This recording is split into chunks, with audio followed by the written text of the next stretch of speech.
ഇവൻ ഭക്ഷണം കൊണ്ടുവരുമ്പോൾ അവനിങ്ങനെ പാത്രം ഇങ്ങനെ തുറക്കും. പാത്രം തുറക്കുമ്പോൾ നല്ല സ്മെല്ലായിരിക്കും.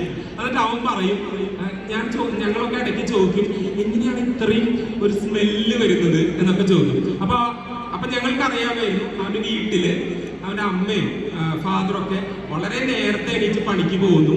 അപ്പൊ ഈ വീട്ടില് കറികളൊക്കെ ഉണ്ടാക്കുക ഇവനായിരുന്നു. അപ്പൊ ആ ഒരു ഒന്ന് ആലോചിച്ച് നോക്കണം, അന്നത്തെ കാലത്ത് ജെൻഡർ ഇക്വാലിറ്റി ഒന്നും ഇപ്പൊ ട്രെൻഡിങ് ആയിട്ടുള്ള ഒരു വാക്കാണ് ജെൻഡർ ഇക്വാലിറ്റി എന്ന് പറയുന്നത്, അല്ലെ? ജെൻഡർ ഇക്വാലിറ്റി അങ്ങനത്തെ കാര്യങ്ങളൊക്കെ. അന്നൊന്നും ജെൻഡർ ഇക്വാലിറ്റി എന്താണെന്ന് പോലും നമുക്ക് അറിയാത്തൊരു കാലഘട്ടത്തിൽ അവനായിരുന്നു അവന്റെ വീട്ടില് കറികളൊക്കെ വെച്ച് അത് ടിഫിൻ ബോക്സ് എന്ന് പറഞ്ഞ ഒരു ചോറ്റുപാത്രത്തിൽ കൊണ്ടുവരണ്ടായിരുന്നു. അത് കഴിഞ്ഞു. പക്ഷെ പഠിക്കാനൊന്നും യാതൊരു തരത്തിലുള്ള ഉത്സാഹവും കാണിക്കാത്ത ഒരു സ്റ്റുഡന്റ് കൂടിയായിരുന്നു. അവൻ പറയുന്നു, ഞാൻ പഠിക്കുന്നുണ്ട്, പക്ഷെ എന്റെ തലയിൽ കയറുന്നില്ല എന്നായിരുന്നു പറഞ്ഞുകൊണ്ടിരിക്കുന്നായിരുന്നു. അങ്ങനെ ഇരിക്കില്ലേ, ഞങ്ങളുടെ ക്ലാസ് മാഷ് ഒരിക്കൽ ഇവനോട് ചോദിച്ചു, നിനക്ക് എല്ലാവരോടും ചോദിച്ചു, നിങ്ങൾക്ക് എന്താവാനാണ് ആഗ്രഹം എന്ന് ചോദിച്ചു. എന്നോടും ചോദിച്ചു.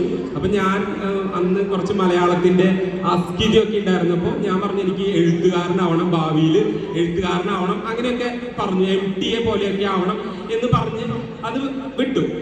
ഇവന്റെ അടുത്തെത്തിയപ്പോ ഇവൻ മാഷിനോട് പറഞ്ഞു, ഇവൻ ഓർക്കണം, അവൻ അന്ന് വിഷയങ്ങളിൽ കൂടുതൽ 75% വിഷയങ്ങളിലും തോറ്റു നിൽക്കുന്ന ഒരു സ്റ്റുഡന്റ് ആയിരുന്നു. അവൻ അന്ന് പറഞ്ഞു, എനിക്ക് കുക്കാവണം എന്ന് പറഞ്ഞു. അന്നൊക്കെ കുക്കാവുക എന്ന് പറഞ്ഞിട്ടുണ്ടെങ്കിൽ ഭയങ്കരമായിട്ടുള്ള ഒരു കുക്ക് എന്ന് പറഞ്ഞിട്ടുണ്ടെങ്കിൽ കുക്കാവാനോ എന്നുള്ള ഒരു വളരെ നെഗറ്റീവായിട്ടൊക്കെ ചിന്തിക്കുന്ന ഒരു കാലഘട്ടമായിരുന്നു. മാഷ് ചോദിച്ചു, നീ എന്താ പറയുന്നത്, നിനക്ക് കുക്കാവാനാണോ ഇഷ്ടം എന്നുള്ള ഒരു രീതിയിൽ വളരെ നെഗറ്റീവ് അർത്ഥത്തിൽ ചോദിച്ചു. അവൻ വീണ്ടും പറഞ്ഞു, എനിക്ക് കുക്കാവണം, ലോകം ഇൻസ്പയർ ചെയ്യുന്ന തരത്തിലുള്ള ഒരു കുക്കാവണം എന്ന് അവൻ പറഞ്ഞു. അതായത് എങ്ങനെയാണ് അവന് അന്ന് അങ്ങനെ പറയാൻ തോന്നിയത് എന്നറിയില്ല. ആ അധ്യാപകൻ, എന്റെ ക്ലാസ് മാഷ്, അവനെ ക്ലാസ്സിൽ നിന്ന് ആ പീരീഡ് പുറത്ത് നിർത്തി എന്നുള്ളതാണ്. കാരണം മാഷ് പറഞ്ഞ ന്യായം, ആ കുട്ടി അക്കൊല്ലം ജയിക്കില്ല, അതുകൊണ്ട് ഇങ്ങനത്തെ ഉള്ളവരൊന്നും ഈ ക്ലാസ്സിലേക്ക് പഠിക്കാൻ വരണ്ട എന്ന് പറഞ്ഞിട്ട് അവനെ പുറത്ത് നിർത്തി. കാലങ്ങളൊക്കെ കഴിഞ്ഞു. 10ാം ക്ലാസ്സിൽ അവൻ അതിസമർത്ഥമായിട്ട് തോറ്റു. അങ്ങനെയൊക്കെ ഉണ്ടായി.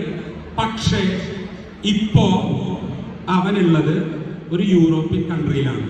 അവിടെ വളരെ വലിയൊരു മുന്തിയ ഹോട്ടലില് ഷെഫാണ്. നമ്മളൊക്കെ ഇനി ഇതിൽ വേറൊരു ട്വിസ്റ്റ് കൂടി ഉണ്ട്. അത് അങ്ങനെ കഴിഞ്ഞു.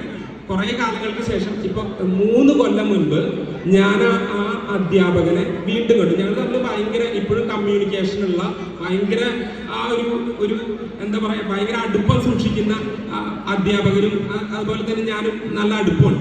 ഒരു ബാങ്കിൽ വെച്ചിട്ടാണ് ഞാൻ ആ മാഷെ കണ്ടത്. അപ്പൊ മാഷിന്റെ മോന്റെ കൂടിയിട്ടാണ് ബാങ്കിലേക്ക് വന്നിരിക്കുന്നത്. അപ്പൊ ഞാൻ ചോദിച്ചു, മാഷ എന്താ ഇപ്പൊ ബാങ്കിലേക്ക് വന്നിരിക്കുന്നത്? അപ്പൊ മാഷ് പറഞ്ഞു, ഒരു ലോണിന്റെ കാര്യം ബാങ്കിൽ സംസാരിക്കാനാണ് വന്നിരിക്കണേന്ന് പറഞ്ഞു. അപ്പൊ ഞാൻ ചോദിച്ചു, എന്താ? അപ്പൊ പറഞ്ഞ കാര്യം, മാഷ് പറഞ്ഞ കാര്യം ഞാൻ അക്ഷരാർത്ഥത്തിൽ ഞെട്ടിപ്പോയി എന്നുള്ളതാണ്. അതായത് മകളുടെ മോന് യൂറോപ്യൻ രാജ്യങ്ങളിൽ, അതായത് യൂറോപ്പിലല്ല, ഇംഗ്ലണ്ടിൽ പോയിട്ട് പഠിക്കണം. അപ്പൊ ഞാൻ ചോദിച്ചു, ഏത് കോഴ്സിനാണ് പഠിക്കാൻ പോണേന്ന് ചോദിച്ചു. അപ്പൊ ആ അധ്യാപകൻ പറഞ്ഞ ഒരു ഉത്തരം എന്ന് പറയുന്നത്, ഹോട്ടൽ മാനേജ്മെന്റ് പഠിക്കാനാണ് പോകുന്നതെന്ന് പറഞ്ഞു.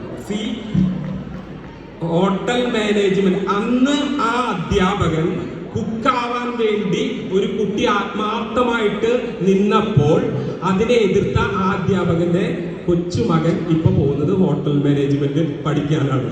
അപ്പൊ ഞാൻ ഇതെനിക്ക് ഇവിടെ പറയാൻ പാടുണ്ടോ എന്ന് പോലും അറിയില്ല. പക്ഷെ ചില കാര്യങ്ങൾ വിദ്യാർത്ഥി